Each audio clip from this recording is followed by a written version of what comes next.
Supreme Court hearing today arguments on affirmative action in college admissions involving two cases that could end up in a precedent-shattering decision later next year. The justices are going to decide whether Harvard University and the University of North Carolina's limited consciousness of race in admissions to create more diverse student bodies is permitted by the by the High Court decades ago, is unconstitutional. Now, if they rule in favor of the position that it is not constitutional, it would be the second time that this new supermajority has overturned long-established precedent, after doing so, of course, on Roe v. Wade just last June. Joining us now, NBC Washington correspondent Yamiche Alcindor, also the anchor and moderator of Washington Week on PBS. Hey, Yamiche. So, a lot of signals coming from the oral argument. Talk to me about it.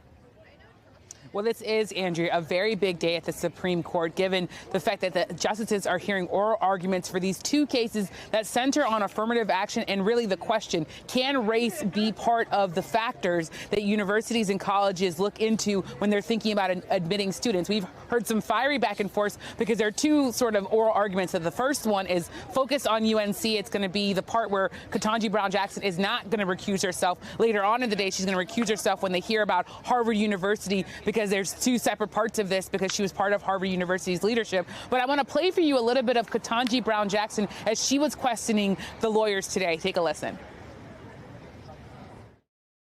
There are 40 factors about all sorts of things that the admissions office is looking at, and you haven't demonstrated or shown one situation in which all they look at is race and take from that stereotypes and other things. They're looking at the full person with all of these characteristics. Yes.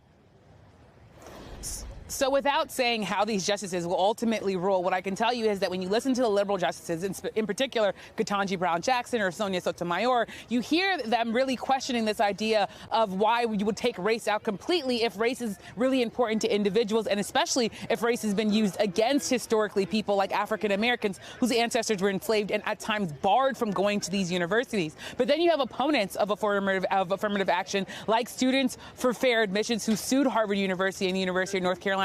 They say using race in any sort of form, it discriminates specifically against white students and Asian students. This is going to be a big decision that they're going to make. It could end affirmative action as we know it. Now, we think we're going to get a decision at the end of, or I should say in the summer of 2023. Until then, we're going to be really watching this case because there are a lot at stake here, Andrea.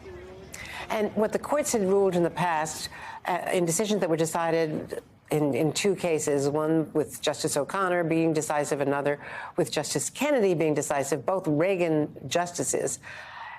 In those cases, they decided that in a limited way, race could be used as a factor to create more diverse student bodies.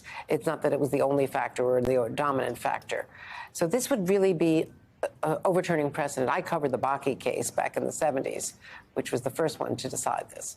And that's how long that precedent goes. That's right, Andrea. It would be a sea change, a big, big difference if affirmative action was thrown out completely and if these justices ruled that race in any form could not be used to even factor in any sort of approach to student admissions in colleges and universities. We should know that the Supreme Court, as you noted, has looked at this case multiple times, 3 times by my count, and each time they've said you can't have racial quotas, which means you can't set aside seats in particular for black students or Native American students, but it is okay to use race as a factor when you're trying to build a diverse community, because diversity, they say, is part of the educational experience. But this 6-3 conservative majority could see it a completely different way and could change the way that affirmative action is used across the country. Andrea?